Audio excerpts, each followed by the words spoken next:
ta teni pour nani? Ola ta teni pour trahir?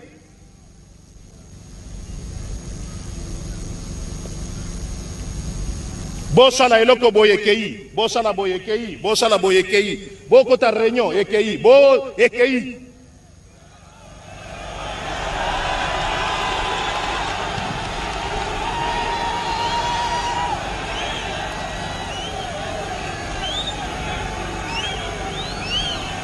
Problème ezate. Continuez kaka ekende kaka. Mais jour moko yondo ko kende.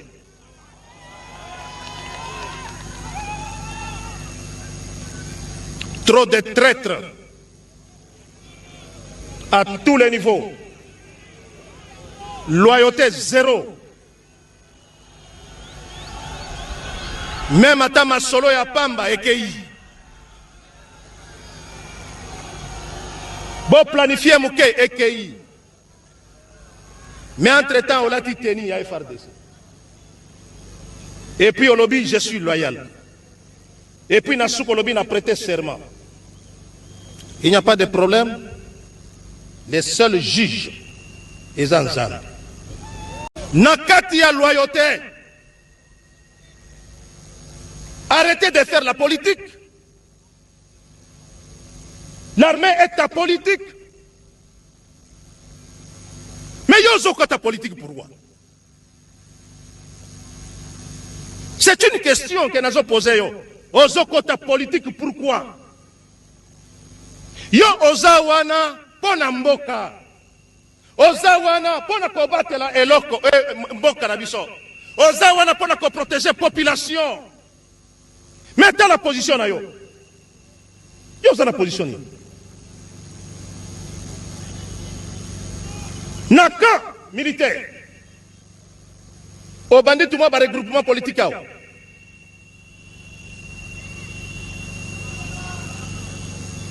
Baokangayo. Bakokangayo.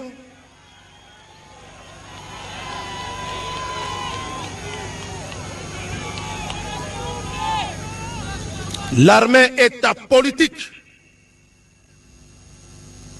Restez loyal. Lélo, nous sommes en guerre. Lélo, Tozana Bitumba. Bitumba Oyo va imposer Bisso injustement.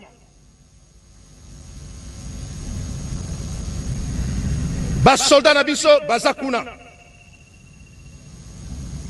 Bazobunda. Malgré trêve, les vaillants soldats sont là. Bazola la Libanda, Nabanda Kouter. Naba condition, Yamabe, Yamakas. Ils sont là pour nous défendre le Congo. Raison pour laquelle Tolobi trop c'est trop. Et Sengeli Tokende na modèle Mosus. Parce que Tolembi paie.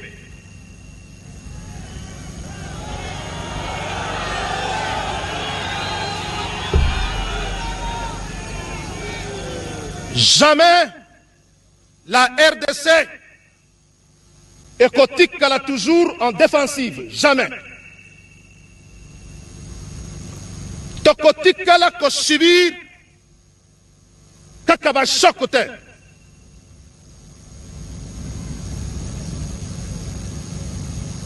Mokonzi ya mboka alobi na ngai boy. Na yebisa bino. Boza mampinga. Mosala na biso ko battre la école. Mosala na biso ko battre la population. Toko sale la yango pe tozo sala yango. À l'occasion de la cérémonie marquant le 10e anniversaire de la signature entre le gouvernement de la RDC et les Nations Unies du communiqué conjoint comme programme de la lutte contre l'impunité des auteurs des crimes de violences sexuelles liés au conflit, les FARDC dressent les efforts fournis contre ces fléaux au cours de la cérémonie organisée ce jeudi 15 juillet 2023 à l'hôtel Pullman. Dans son intervention, le général de brigade Batabombi Apanjaja Daniel, commandant commandant second en charge des opérations et renseignements du service de communication et d'information des FARDC, a donné les grandes lignes de plan d'action de FARDC pour lutter contre les violences sexuelles. Cette action est orientée dans 4 domaines prioritaires: la prévention, la lutte contre l'impunité, la protection et la communication. En ma qualité de président de la commission chargée du suivi de la mise en œuvre du plan d'action de FARDC pour la lutte contre les violences sexuelles, je vais justement profiter de cette tribune pour mettre en relief les efforts fournis par les FARDC à travers la commission en vue de mettre en œuvre les engagements issus du communiqué conjoint et de son addendum signé par le gouvernement congolais et les Nations Unies, nonobstant le contexte sécuritaire que vit notre pays. Mon exposé s'articulera ainsi autour des points ci-après. Rappel du processus de la mise en œuvre du plan d'action des forces armées pour la lutte contre les violences sexuelles liées au conflit. 2.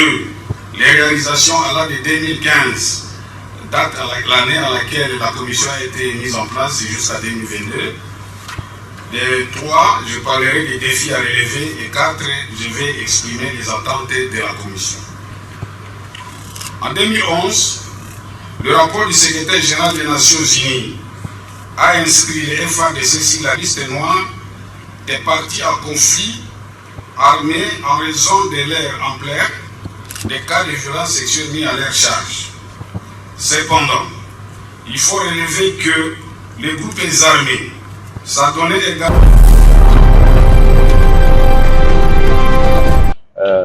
Nous sommes là pour vous informer que l'hôtel des villes de Kinshasa a refusé, par une lettre qui nous a été adressée malheureusement aujourd'hui, la veille du meeting programmé il y a près de 3 semaines, pour nous informer qu'il l'hôtel des villes donc qui se proposait de nous renvoyer au 24 juin, soit 1 semaine après, pour des motifs fallacieux qui soutiennent que bon voilà, il y a d'autres organisations qui ont demandé de tenir le meeting ou de tenir une... Nous avons toujours dit que le glissement n'était pas une option pour nous. C'est l'occasion de le répéter. En dépit de tout ce qu'il y a comme difficulté, cette équipe n'épargnera aucun effort pour que les élections aient lieu selon le calendrier. J'aimerais rappeler à nouveau que la CENI appliquera le principe d'inclusivité absolue. Autant que cela dépende de la centrale électorale, aucun candidat qui remplit toutes les conditions requises par les lois et les règlements en vigueur dans notre pays ne sera écarté ou exclu de ce processus. Donc, au nom de notre centrale électorale, j'aimerais vraiment rassurer vous, les candidats indépendants, représentants des partis politiques et regroupements politiques, que la CENI s'est engagée à travailler dans la transparence. Nous allons aussi demander à nos partenaires de savoir que le nom CENI comporte un « I » à la fin. Ce « I » là signifie indépendant.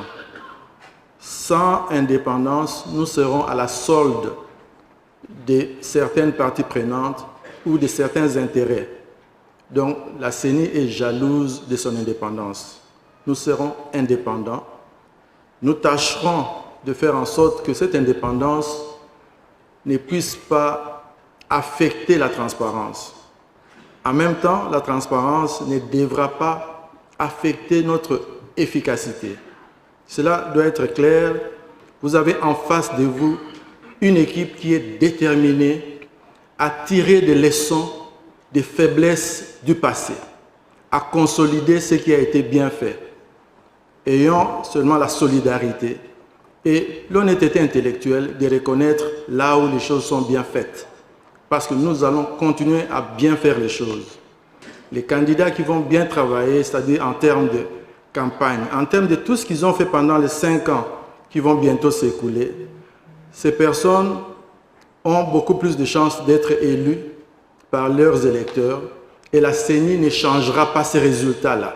Ceux qui auront gagné, gagneront et ceux qui auront perdu, perdront et devront se préparer pour 2028. Alors, les élections auront lieu à la date prévue. C'est le 20 décembre 2023. Et ça sera des élections inclusives, transparentes, ça sera des élections crédibles. Nous vous donnons notre parole. Contrairement aux habitudes, la clôture de la session de mars n'a pas donné lieu à un discours protocolaire habituel. Pour l'essentiel, le président de l'Assemblée nationale, Christophe Mbosoko Diampouanga, s'est exprimé en ces termes. Honorables députés, chers collègues, après un travail bien accompli pour lequel votre bureau vous adresse ses sincères félicitations, je vous exhorte de retourner auprès de nos bases respectives afin de présenter brièvement les bilans de la présente législature et de déposer les dossiers de nos candidatures afin d'obtenir le renouvellement de la confiance de nos électeurs aux prochaines élections législatives. Sur ces derniers aspects, je souhaite aux uns et aux autres bonne chance, que le Seigneur très haut nous accompagne, vous accompagne. Je ne doute pas un seul instant que chacun de nous a servi la nation avec dignité et responsabilité en s'acquittant de nos deux principales missions constitutionnelles, à savoir légiférer et contrôler. Ainsi continuer de mériter de la confiance du peuple congolais. Que Dieu bénisse la République démocratique du Congo. Sur ce, je déclare close la session ordinaire de mars 2023. C'est le 15 septembre prochain que les députés nationaux vont reprendre le chemin du Parlement et ce sera la dernière session pour la législature en cours.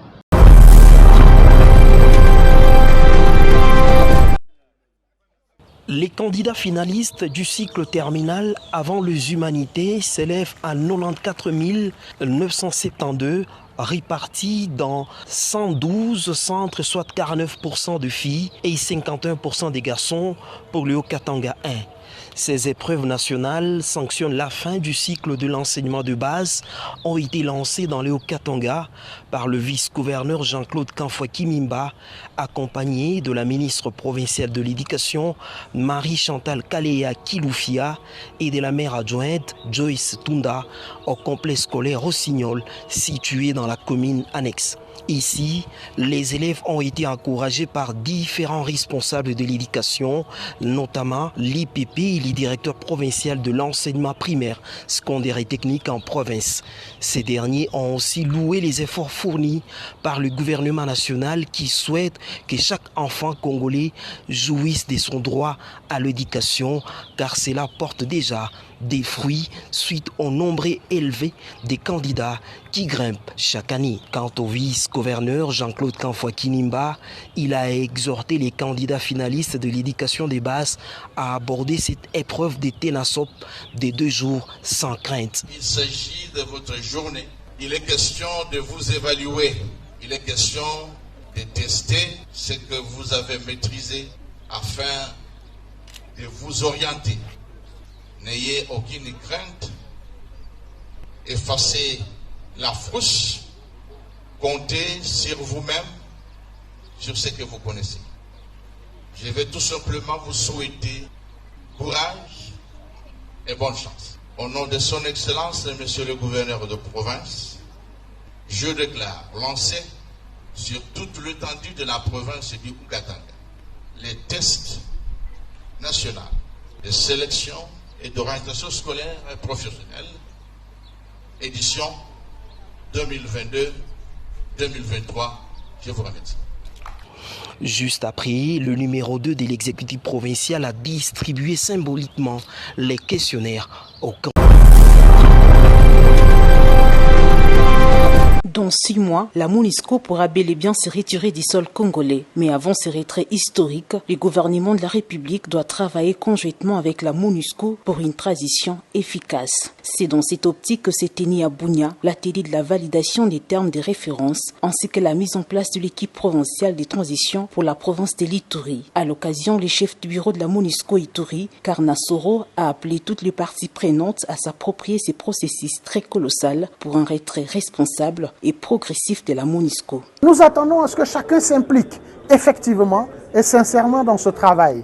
Il est important ici que chacun fasse, si vous voulez, profiter de son expertise, de sa connaissance de l'environnement, de sa maîtrise des dynamiques, de sa maîtrise aussi des leviers qui peuvent permettre de résoudre les problèmes. Il est important que chaque partie prenante, chaque personne qui va faire partie de ces groupes-là puisse effectivement s'impliquer et contribuer donc de manière, je dirais, un peu substantive au travail qui va commencer dans les jours qui viennent. À son tour, le vice-gouverneur de province, le commissaire divisionnaire Raus Tchalui, s'est félicité de la prouesse du chef de l'État, Félix-Antoine Tshisekedi, pour le dur labeur et sa vision qui est celui de restaurer la paix durable en Ituri. À cette occasion, permettez-moi de rendre les hommages les plus déférents à son Excellence, Monsieur le Président de la République, pour sa détermination à ramener la paix et la sécurité.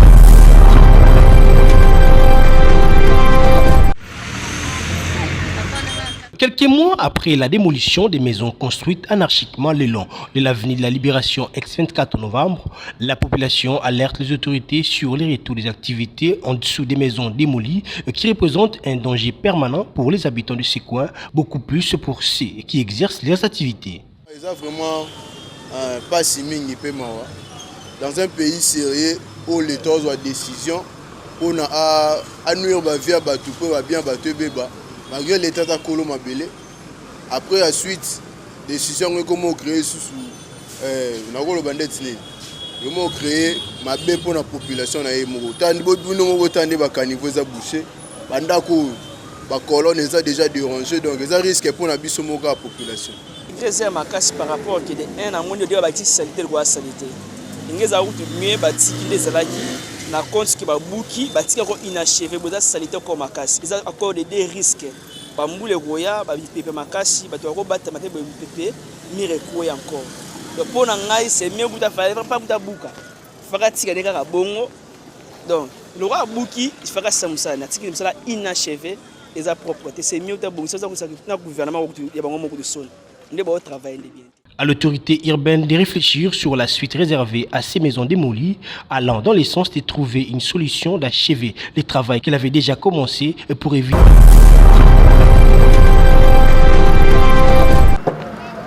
L'avenir qui quitte dans le sens de la commune de Makala, jadis abandonnée à son triste sort, est à ces jours praticable. Et c'est grâce aux travaux effectués à plus de 85% comme le démontrent les illustrations. Pour l'air, l'attention est focalisée sur la construction des ponts qui va relier l'avenir qui quitte et Elengesa. Nous disons merci à l'initiateur de ces projets transcommunaux. C'est en ces termes que les bénéficiaires de cet ouvrage jettent les fleurs au chef de l'État. Je remercie infiniment le président de la République. Puisque Makala est une commune vraiment oubliée totalement. Nous avons Makala à sauté. Mais l'initiative à chef de l'État a raisonné que la commune de Makala faut désenclaver bango. Tout le monde belenge ça, tout le monde qui quitte vraiment des félicitations. Nous remercions le gouvernement de Fachi. Nous avons une initiative à Banzela. Vraiment, c'est un pour nous côté inhabitable dans le sens que c'est qu'il y a un marécagé. Donc, bazala qui a une valeur. Mais la mukola lelo, grande cité vraiment na élegi. À partir de là, le président de la République a joué à venir au Nebolobi, au Lobby, au Loba. Vraiment, et puis si cité n'est l'engue.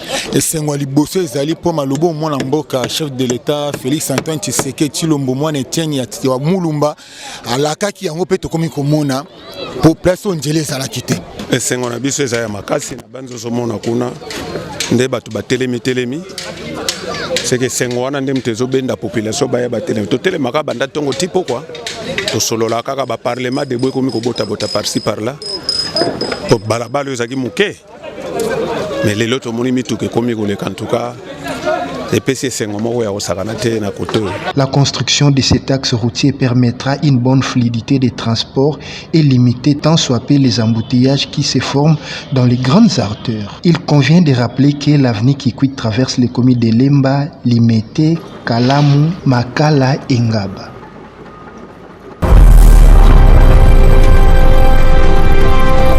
Depuis un temps relativement long, le quartier d'Uboudi, dans la commune de Bandolungwa, est dans le noir. Selon les habitants du quartier, la vraie raison n'est pas connue, mais ils appellent tout de même l'implication des autorités afin de trouver des solutions idoines à ces problèmes. Ma case, si on a vu ça, janvier, tilelo. Courez yakate, elo morote, place où tu as repassé, zate, d'autres y batté, t'as uniforme. Tala chiffonné moko on dit ma koudouté atako lamba atako charger ma téléphone eza koudouté et toi dit que mon courant te va côté la vision de courant câble sika il faut kota qui cherche to vivre le roi la mboka janvier banda janvier ti lelo toi na mwanini toi na jouer na ebina courant te tosengi na bakonzi babongisa biso nano courant ezonga kitoko ndenge ezalaka kini label. En attendant, cette obscurité à en croire, la population engendre l'insécurité chaque nuit qui passe.